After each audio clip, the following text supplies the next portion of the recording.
Assalamualaikum. Selamat pagi. Kita jumpa lagi hari ni. Hari ni kebetulan hujan. Jadi kita pun slow sikit kita punya movement.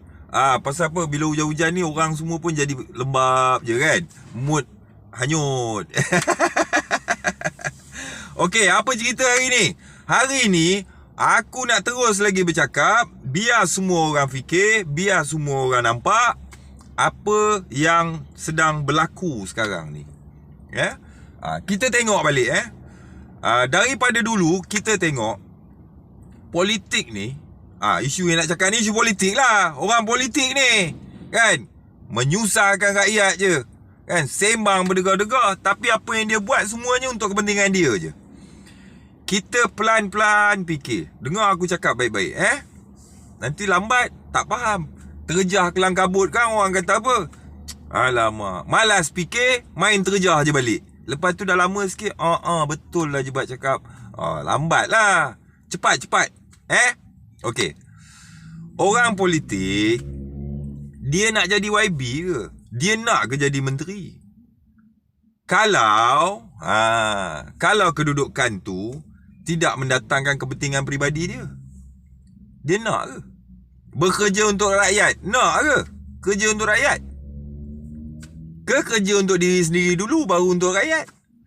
Contoh yang paling jelas kita boleh tengok apabila semasa dalam keadaan negara bermasalah dengan isu COVID ni, boleh ada pilihan raya.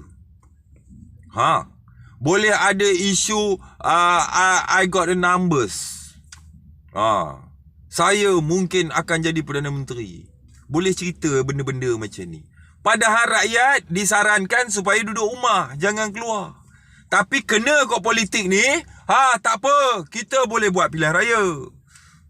Pilihan raya pun boleh.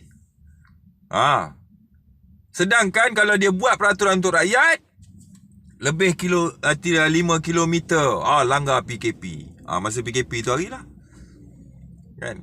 Roadblock sana, roadblock sini, tak boleh rentas sempadan, tak boleh rentas negeri, tu tak boleh, ni tak boleh. Bila mai isu pilihan raya, terang-terang ada masalah COVID di sana, bukan rentas negeri, rentas lautan pun boleh.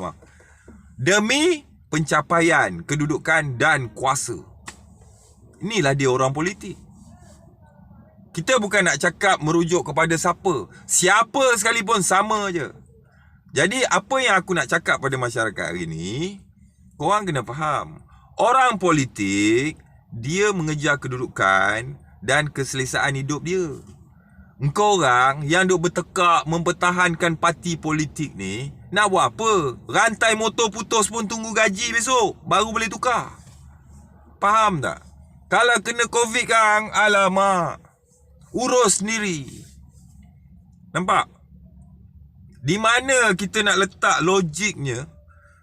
Dalam keadaan rakyat semua takut dengan keadaan COVID, berhati-hati, jaga semua, jaga tu, jaga ni, boleh pula buat satu perhimpunan besar kan? Itu hari bukan main marah lagi dengan si tablik kan? Perhimpunan menyebabkan tersebar COVID. Makna tak boleh berhimpun lah kan?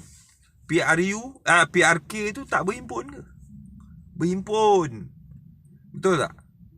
Jadi apa yang aku nak cakap kat sini, orang-orang politik di atas sana, diorang bukan berjuang sebab parti. Parti tu syarat untuk mereka nak memperjuangkan hal-hal kepentingan peribadi mereka. Kena ada satu parti. Jadi siapa yang memperjuangkan parti ni? Tu yang bawah-bawah macam-macam pentaksup-pentaksup ni, orang-orang ni lah yang memberikan ruang untuk mereka ni nak berjaya dalam perjalanan politik diorang ni.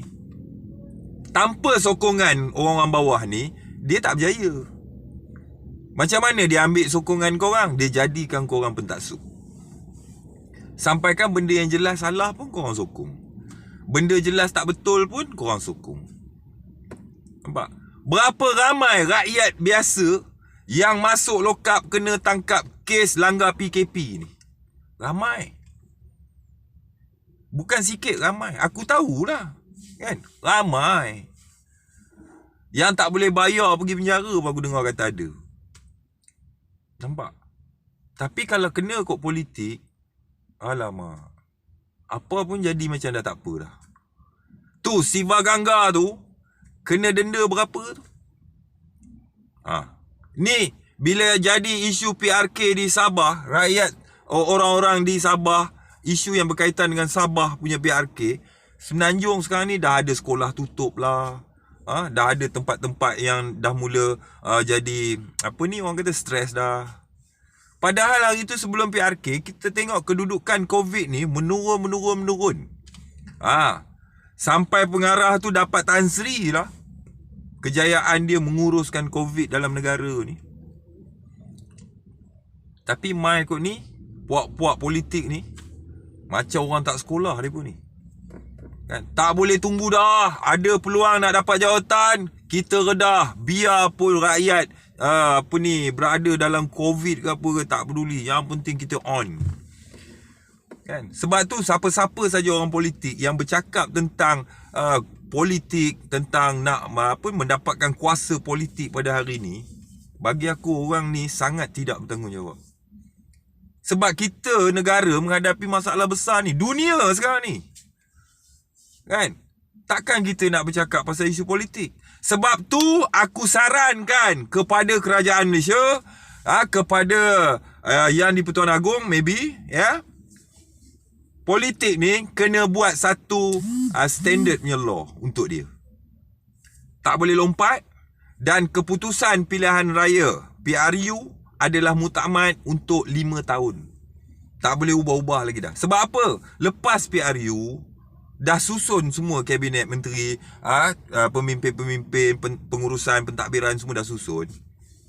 Mana boleh kacau? Kacau macam mana nak buat kerja untuk rakyat? Sibuk duk layan politik lah. Itu yang satu penggal ni kita tengok hampir-hampir 3 kali tukar Perdana Menteri ni dia. Punca dia. Lompat. Tak boleh lompat. Kalau menang PRU, bermakna kerajaan tu solid 5 tahun. Tak boleh tukar kerajaan selama 5 tahun. Kau majoriti ke tak majoriti ke, itu kau punya pasal. Yang penting menang, tak boleh tukar dah. Kena tunggu 5 tahun pula. Sebab apa? Ni lompat-lompat, budaya pengaruh sana pengaruh sini, dan kita dengar rasuah sana rasuah sini pun ada juga, menyebabkan kerajaan bertukar-tukar. Tak konsisten. Sebab apa? Sebab inilah kejar kedudukan dan kuasa politik.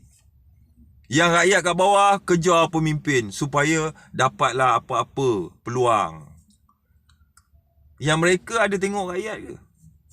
Tak ada. Ada fikir pasal rakyat? Tak ada.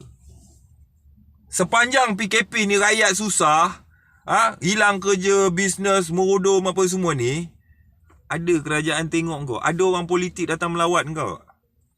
Tak ada. Kan? Tak masuk viral kalau pemimpin tak tengok. Nak kena viral. Yang viral berapa kerat je. Yang tak viral banyak. Kan? Sebab yang viral ni dia nak tunjuk dia buat kerja. Yang tak viral ni kalau dia pergi buat kerja pun orang tak nampak. Orang politik buat kerja dia nak bagi orang tengok. Kan? Sebab tu aku cakap 60 tahun lebih merdeka, masih ada lagi rakyat Malaysia duduk bawah jambatan. Tak percaya pergi tengok KL tu, sepah-sepah.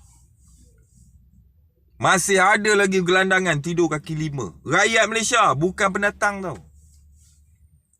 Jadi saya cadangkan kepada kerajaan, kepada pihak-pihak yang berkenaan, politik kena buat satu peraturan tetap, yang mana PRU adalah penentu pilihan raya. Tak ada PRU apa, tak ada pilihan raya pemilihan semula ke apa ke, tumbang kerajaan ni semua tak ada. Wakil rakyat kalau meninggal sekalipun, kerajaan tu tetap terus. Dia bila ada wakil rakyat, ada timbalan. Timbalan automatik naik jadi wakil rakyat. Buat sistem ni. Barulah si katak-katak bodoh ni melompat pun tak ada makna. Nak kena tunggu 5 tahun. Faham? Ini aku boleh fikir, takkanlah menteri duduk dalam aircon, pakai baju kot apa semua, kapet tebal dekat setengah kaki, punya selesa tempat buat kerja, benda macam ni tak boleh fikir. Aku duduk dalam kereta je fikir benda ni. Tak malu ke? So, fikir-fikirkan. Sekian. Wassalam.